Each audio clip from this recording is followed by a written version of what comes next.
Addiction can be drugs, can be sex addiction. Oh, we deal with the too many sex addiction issues. Pornography addiction. Once addict and pornography. Oh man.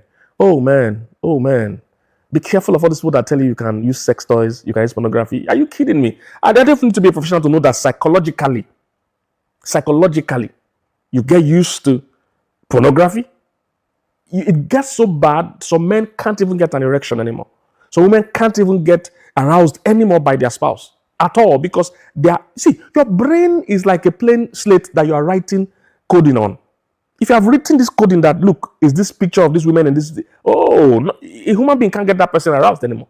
It can get that bad if they continue the addiction. That's what makes addiction bad. Anytime you introduce something that God didn't introduce, it's a danger. You're using machine to give yourself pleasure. I even see some people not jokingly, some people ignorantly saying things like, oh, sex toy is okay if you and your spouse are aware and you use it together. Is it that you have not masturbated before in your life? You don't know how masturbation works. Is that you don't know? Let's talk now. Is that you don't know how masturbation works? If a machine starts giving you pleasure, no human being can meet the level of machine now. Don't you know? Is that you don't know? And when you're with a human being, see, sex in marriage is different from sex in the world. Sex in the world is about lust, it's about self. Sex in marriage is about love, it's about the other person. So if I can satisfy myself, of course I will throw away the other person. Machine. No human being about. So after a while, you will start having sex with your partner will be a burden, because you can secretly on your own go and pleasure yourself, which is not how God designed marital sex. When sorry is not enough, when an apology or when saying sorry is not enough, I've discovered a lot of people just try to move on quickly. You know, some people try to move on quickly. So they just do an apology. Sometimes they're Christians, just pray for each other, forgive each other, move on, and hug each other. And there's a place for prayer. There's a place for forgiveness.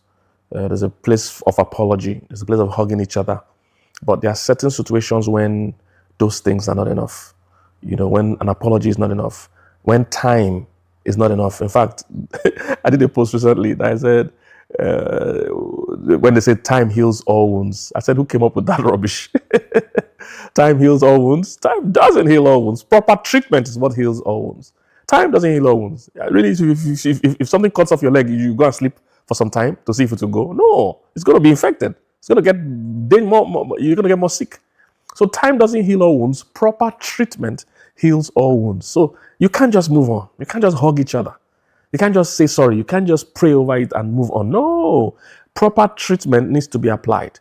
And there are certain situations, I'm going to mention them now. There are certain situations, and this is not exhaustive, but this are a few that come to mind.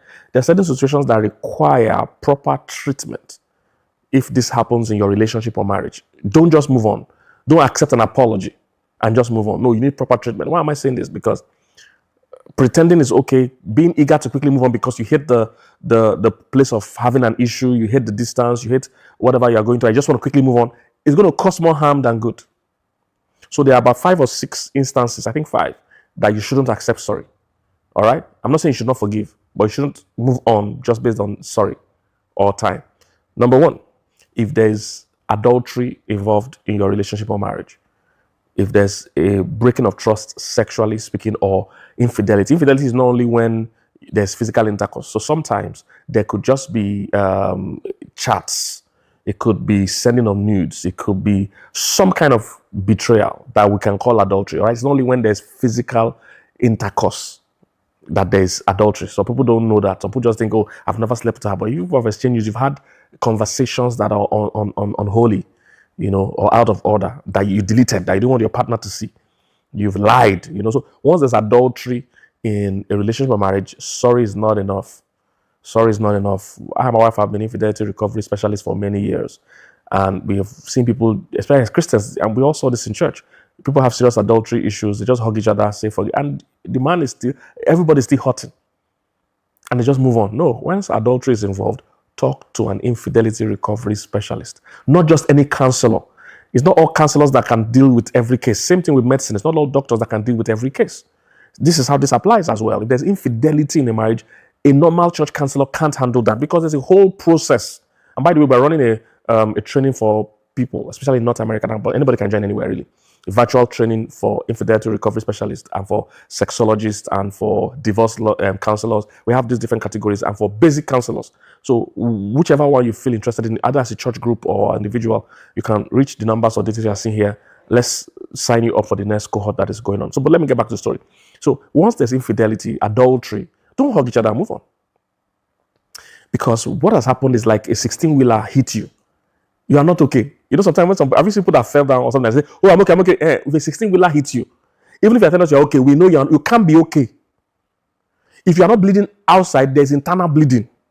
At least we need to go and check you. You need to go and do an MRI or whatever, a scan. Whatever. We need to go and you need to even lie down, let EMT and emergency and people come and carry your stretcher. Don't walk out of that place. You will damage something more.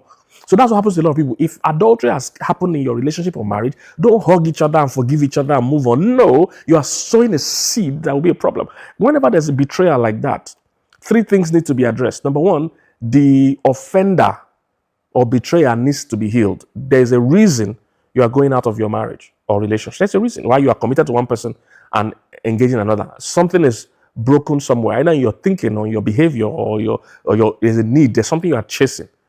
So that must be addressed. And for those of us that are experts, there are different kind of affairs. Again, an untrained person doesn't know this. There are different kind of affairs. So you need to know what kind of affair was the person having.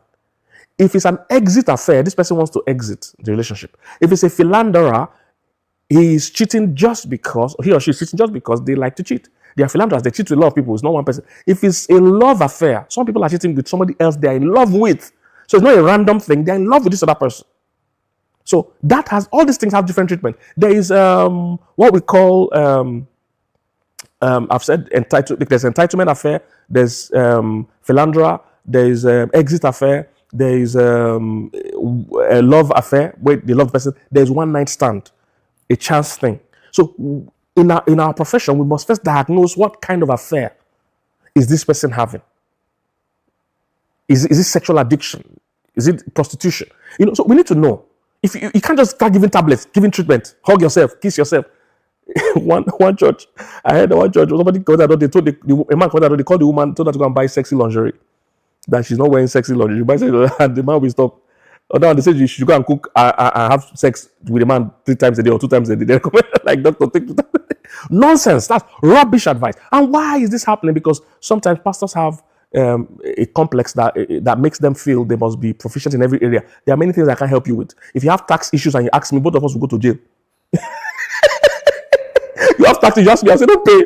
This one, we cannot pay that. Both of us, they will arrest both of us. I don't have knowledge about it. I use somebody else for my tax. Come on, pastors. We're doing these trainings. Please register. Even if you don't want to come, get your team to come so that when cases like this come, you refer them. And as a pastor, you shouldn't even do all this counseling by now. You should have a team. So we want to do this training for you. You should have a team. So say, oh, if somebody comes to adultery, there's an infidelity recovery in your church, based in your church, that knows your members, knows you, knows your heart. They can address people. If there's people considering divorce, we have a divorce counselor. What does the divorce counselor do? They help with, if you are thinking of divorce, this person will counsel you because some people think divorce is sweet. They will counsel you. There are cases where divorce is the only option. It's biblical too. Because even Jesus said there are times you can divorce. So the person will cancel you. Then there are people that are already going through a divorce.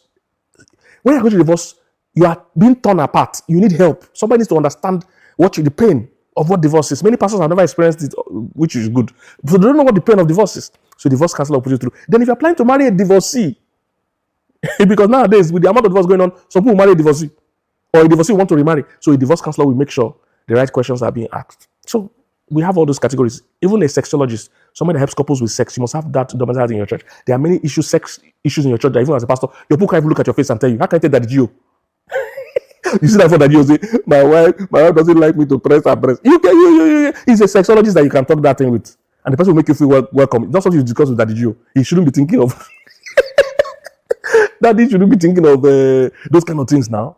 Leave Bishop. You can't be thinking of those kind of things. You can think of the word of God. You must first diagnose the kind of affair that is happening. So the offender. Because I'm meant to cheat. Then the second person that is healing is the offended, the betrayed. 16-wheeler have hit the person. Do you know what it's like to trust somebody and to find out they've been cheating? Sometimes it's pornography. Sometimes it's many women, many men, many nudes, many things. Sometimes it's happening in your own house, on your own bed, blah, blah, blah, blah, blah. You need help. Somebody has to help you process the stages you will go through. There's denial. There's the time you'll be suicidal. There's many stages. So you need somebody that understands the stages and help you walk through it. Then when we work on healing for the offender, work on healing for the offended, then there is healing for the marriage. Because what went wrong in the marriage that allowed one person to go outside, we will deal with it. If you heal one and not the others, it will most likely repeat itself. If you heal the marriage and the offender are not healed, there are times we've discovered in a marriage, one person cheated, the cheatee, the betrayed was so offended, he or she too went to cheat. So because they were not healed, sorry is not enough. They too went to do revenge cheating. There are so many cases I don't want to tell you. So you can't move on. Once it's adultery, something major has happened, trust has been broken. Sorry is not enough. You need to go through proper treatment. There are times we've handled a case that was 20 years ago. 20 years ago, the couple were still dealing with the issue 20 years after with grown kids. The issue happened before they got married. They were in a relationship. 20 years after with grown kids, we're dealing with the issue. Why? Because it was never treated. Time doesn't heal all wounds. 20 years, it didn't go anywhere. Time doesn't heal all. So if there's adultery, don't accept sorry. Sorry is not enough. Number two, I have to rush. When there's abuse. When there's abuse, don't hug each other and say each other sorry. Somebody slap you, male or female. Give you slap. You know dirty slap? Have you heard of dirty slap? Some of you don't know, if you are too you don't know dirty slap. Dirty slap. When it sound, you're wondering, is you the slap, but you're wondering who slapped who? Because the sound is coming from another place where the pain is coming from another place. Dirty slap. Pow! When there's abuse, somebody give you headbutt. You know headbutt? Or give you elbow, or give you chico, and you say sorry and hug each other. Whatever led this man or this woman decide to give you that slap, give you that punch, give you body slammer, or what they call that thing, drop kick, and all these things, and you say sorry and move on, they can kill you one day. We're dealing with a case in our country where a popular gospel artist, musician was killed by her husband. I even heard that they sentenced him to life in prison. I don't know if those things are true, but it was a real case. The woman was beaten to death, and many other unknown. This was because the woman was probably popular. There are many cases where a man killed their wife, stabbed husband. Many death cases because, and nobody moves from zero to stabbing you one day. They started slapping you, you hug each other. They give you headbutt, you hug each other. They give you drop kick, you hug each other. They give you suplex, suplex. You carry the person for suplex. You hug each other and say sorry, and pastor pray for you. No. If there's abuse, again, we have anger management in our part of our training. We do. Our desire is to have an academy where we train body of Christ for anything. There's addiction, there's abuse, all those things we have it. So they have anger management. If somebody slap you, he can progress. There must be proper professional help. Professional help. But some people, because they're pastors, you must understand. I'm a pastor, so can't be against pastors. But a pastor's stand on many issues are already decided before the case. If you ask me, should I forgive my husband? Me. What does the Bible say? The Bible is clear. But the professional can say, yes, we can forgive, but let's put so and so in place because he has the knowledge of it. If a pastor doesn't know, you say forgive, hug each other, go home, don't beat him again. Don't beat him again. The next week is pesto. Pesto, that is to pound, you will hit on your head. The kind of cases we have seen, stabbings. If I show you pictures on my phone, stabbings, mouth to tear like this, headbutt, different things. Is that somebody's child you want to kill? That's somebody's daughter you want to kill? That's somebody's mother you want to kill? And you say hug each other. Once there's abuse, I'm talking particularly about physical, but abuse covers emotional and other things as well. But once there's serious abuse, don't say sorry. Seek counsel. Get professionals involved. Some cases say you can get police involved. Get lawyers involved. Number three, when there's addiction. So number one, adultery. Number two, abuse. When there's addiction involved, don't say sorry. Once addiction involved, either gambling, alcohol, weed, drug, whatever addiction, get professional help. Don't hug each other. Don't pray over each other and go home. There must be proper professional help. And I'm not opposed to prayer. Prayer must go with all these things we're saying, of course. But we must make sure we're also making sure professionally things are being done. When there's addiction involved, there are proper addiction counselors. Again, we have some of those people on our team as well that will help you deal with it. Addiction can be drugs, can be sex addiction. Oh, we deal with it too many sex addiction issues. Pornography addiction. Once oh man. Be careful of all these people that tell you can use sex toys, you can use pornography. Are you kidding me? I don't need to be a professional to know that psychologically, you get used to pornography. It gets so bad, some men can't even get an erection anymore. So women can't even get aroused anymore by their spouse at all because your brain is like a plain slate that you are writing coding on. If you have written this coding that, look, is this picture of this woman and this, oh, no, a human being can't get that person aroused anymore.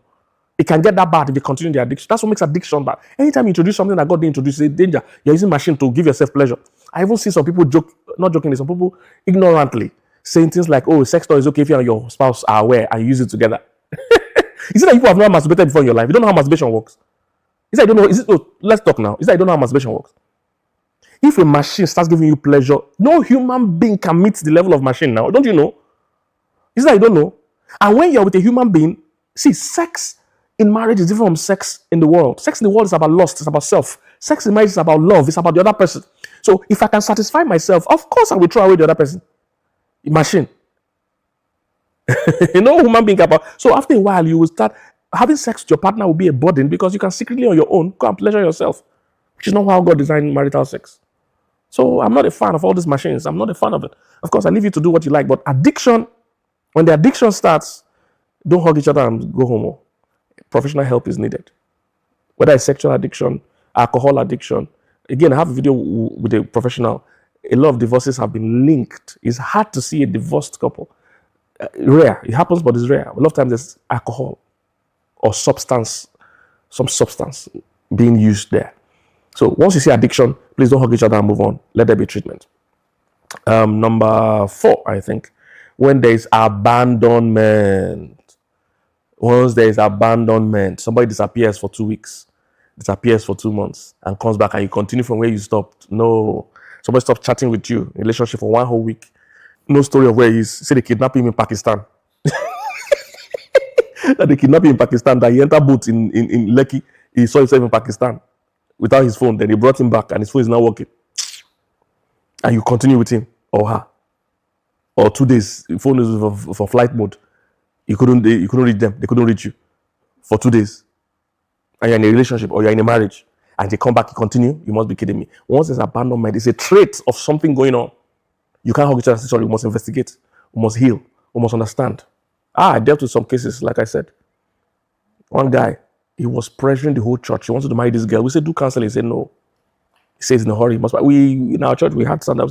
He bamboozled everybody. We finally gave him a counselor. He rushed the counselors. The counselors gave us a note at the end of that. This wouldn't finish the classes. They didn't come for all the classes. They came for 1 or 2, but they were rushing everything. This guy rushed and rushed and rushed. He bamboozled everybody. And it was, in quotes, kind of a celebrity at the time. So he just bamboozled everybody and did this wedding. 1 week or so into the wedding, 1 week or something like that, and into the marriage, he disappeared. He says Satan. Satan, the woman is seeing demon, is seeing frog, is seeing snake. Nonsense. He disappeared for 1 week. Came back, disappear again for months. I said, no. I called this guy. I said, you're young, can go and remarry. This one is not serious. You can leave this place. We called the parents, did meetings, everybody. I don't know what they discussed. The parents at some point were sounding reasonable. After some, I don't know what they discussed. The parents also said, let them go their separate. All kinds of things. This guy would disappear for months. Not to be fair, we'll be seeing him we hearing that they saw him in different places. He's a married man, oh. We're just punishing the young poor girl. Abandonment. You see, sometimes people do things for weird reasons that we might not know. But you are not entitled to stay there and be suffering for nothing. Get professional help. All right. Once there's abandonment, some people abandoned for 2 years. There are some that have abandoned for 10 years. There are stories. I don't want to bore you. But once you see abandonment issues, check it. They're the last one I'll talk about today. When there's attachment disorders. Most of you have heard of attachment theories and all that. There's also attachment disorders. There are people that once you commit to them, they run. When they're chasing you, they're there. The moment you agree, they disappear. Or the different attachment disorders. I'll also link this to mental issues or narcissistic disorders or dual personality disorders or all this kind of disorder. Once there is those mental or attachment style disorders or some narcissistic thing that is properly diagnosed and seen to be so, please don't tell each other sorry. Oh, they will mess you up. Don't tell each other sorry. Have you seen people that became a shadow of themselves after they got married? Bright, uprising man or woman, top of their career, heading high flyer. The moment they marry somebody, the person just cut their wings, cut their feather, cut their dreams, and they're like a shadow of themselves. Some of them are serial divorcees.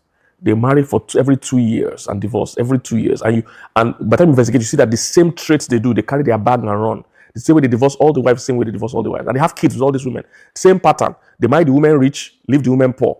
It's a pattern.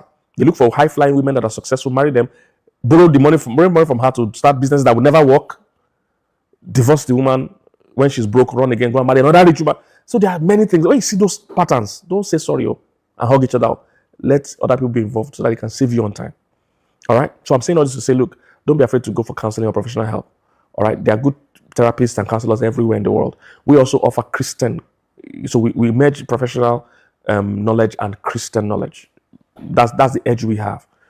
So we can help with that. Reach us. You can see all the details here. It's virtual. And don't be afraid of the timing, the secrecy, the cost. No. Your wedding should not cost more than your marriage. Do premarital counseling. I see adults still getting married in 2025, 2026 without premarital counseling. How dare you? How can?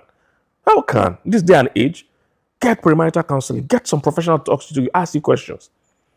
All right? There's no topic that doesn't need a biblical concept. So the benefit of us that there's a Christian touch to the professional. We have professionals, but they are all strong Christians. So the prayer aspect is added, the Bible is added, the Holy Spirit is added, because that's the added advantage that the world does not have. One of our people that we heard of like that, they were having issues in their sex life. It wasn't going as well as it should go. They went to a secular, non-Christian sexologist to talk to the person. The person told them to introduce BDSM. You know BDSM? Flogging. And all those things, when they flog the man like this, he didn't know what it flog. So you see, these secular people will have their own ways. One of my daughters, I joke with her and call her Virgin Mary, because she married as a virgin, married a guy that had sexual addiction to that has to do with all this flogging and co. That was his addiction. Again, I told you about addiction. That was his addiction. So he could not have sex without flogging. He can't have sex without some pain. He can't have sex without watching those BDSM. So for years, they were married for up to 2 years or something, they didn't have sex. So the why I call her Virgin Mary is that she had to use artificial insemination, IVF, all these things to have a child.